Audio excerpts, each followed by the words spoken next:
기도하겠습니다. 좋으신 아버지 하나님, 오늘도 저희들에게 이 아침을 허락하여 주시고 또 주의 말씀 가운데 출발할 수 있게 하시니 감사를 드립니다. 이제 2021년도 얼마 남지 않았습니다.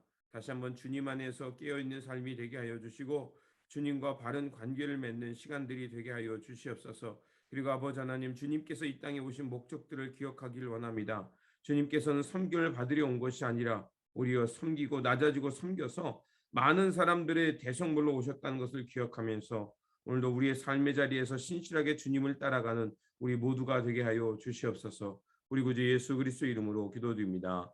아멘. 오늘 우리에게 주신 말씀은 누가복음 22장입니다. 본문 읽기는 22장 24절에서 30절입니다. 또 그들 사이에 그중 누가 크냐 하는 다툼이 난지라.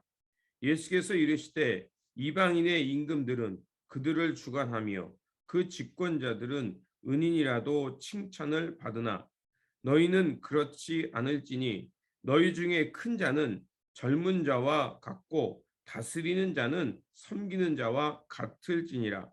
앉아서 먹는 자가 크냐 섬기는 자가 크냐 앉아서 먹는 자가 아니냐. 그러나 나는 섬기는 자로 너희 중에 있노라.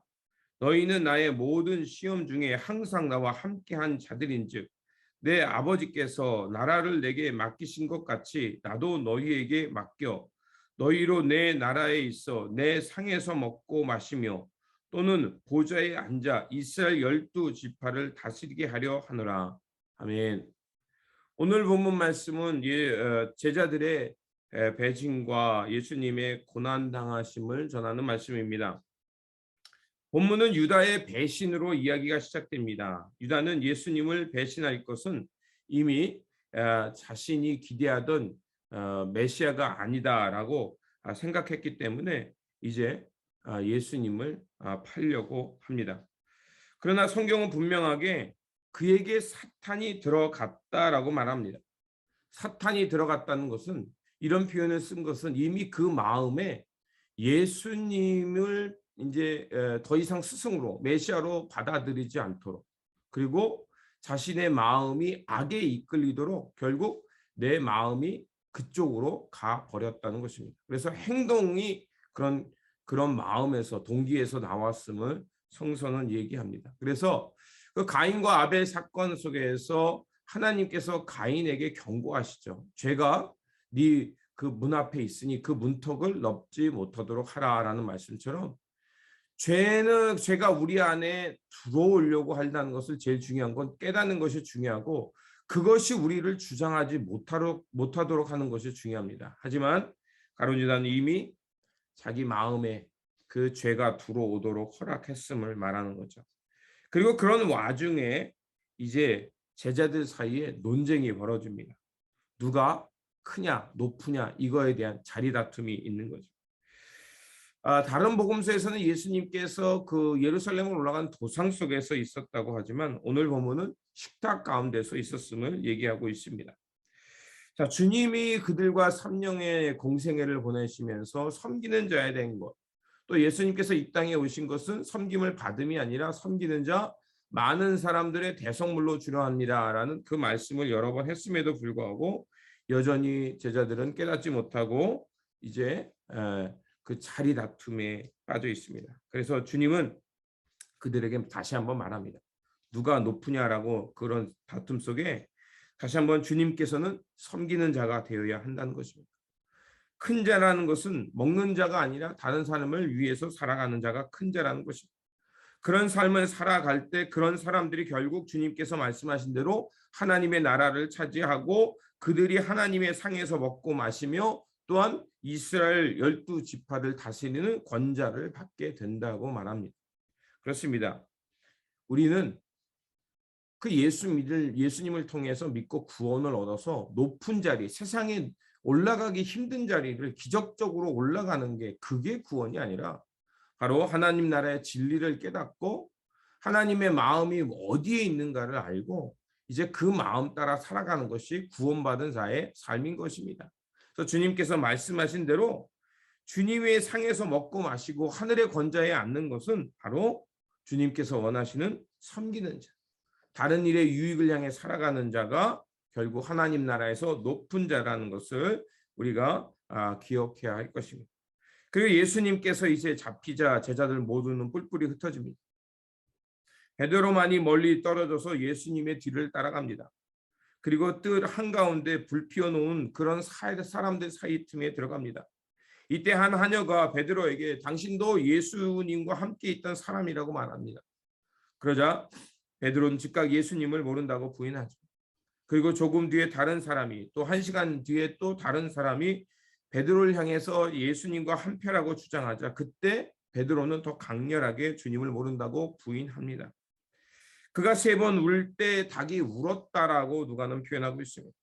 그리고 그때 예수님이 베드로를 돌아보셨다라고 말하죠. 예수님은 일찍이 베드로를 향해서 오늘 닭이 울기 전에 내가 나를 3번 부인할 것이다라고 말씀하셨죠. 하지만 베드로는 그것을 들으려 하지 않았습니다. 믿지 않았습니다. 내가 다른 사람은 몰라도 나는 주님을 끝까지 따르겠습니다라고 호언장담했죠. 하지만 닭이 3번 울고 마침내 자신이 3번 예수님을 모른다고 부인했다는 것을 알게 되자 예수님의 말씀이 생각났고 그리고 바깥으로 나가 심하게 애통해하며 울었습니다. 그 울음 속에는 예수님의 말씀과 자신이 예수님을 모른다고 3번이나 부인했던 모습이 겹쳐졌을 것입니다. 이미 예수님은 베드로의 이런 실패를 예언하시고 그를 위해 기도하셨습니다. 31절과 32절 그렇죠. 그리고 베드로를 바라보는 그 예수님의 눈빛은 어땠을까요? 분노, 원망의 눈빛이 아니라 오히려 그의 연약함을 긍휼히 여기시는 사랑과 연민의 눈빛이었을 것입니다. 주님은 우리의 약함을 잘 아십니다. 그래서 오히려 우리가 그 약함을 하나님 앞에 인정하고 드릴 때 주님은 우리를 질타하시는 것이 아니라 애정의 눈빛으로 바라보시고 그 연약함 속에서 다시 우리를 손잡아 일으켜 주시는 줄 믿습니다. 베드로의 자신이 그 연약함은 바로 그 닭이 3번 우는 상황, 그리고 그것을 통해서 자신의 무너짐을 볼 때 통렬히 깨닫고 울었습니다. 우리가 잘 알고 있는 대로 요한복음에서는 베드로에게 그 디베랴 호숫가에서 고기를 잡고 있는 베드로에게 다시 찾아가는 것을 볼 수가 있죠. 그렇습니다.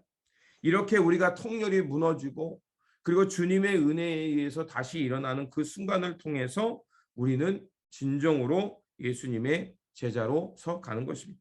무너지지 않는 게 제자가 아니라 무너질지라도 예수님의 은혜 가운데 다시 일어나 주님의 사명을 감당하는 것이 바로 예수님의 제자들입니다.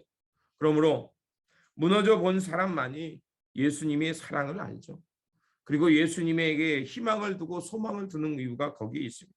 그러므로 오늘도 우리에게 주어진 삶 속에서 완벽이 아니라 무너져도 다시 예수님 때문에 일어나서 주님께서 가신 섬김의 삶, 많은 사람들에게 대속의 제물이 되는 삶, 다른 사람의 유익이 되고 하나님 나라의 선을 행하는 삶을 통해서 비록 흔들리지만 넘어지지만 다시 일어나도 주님 안에서 은혜를 회복하고 그 주님을 향한 마음으로 다시 굳건하게 일어나 그 앞으로 나가는 삶, 주님이 원하는 삶을 살아내므로 주님의 신실한 제자들이 되시기를 다시 한번 주님의 이름으로 축원드립니다.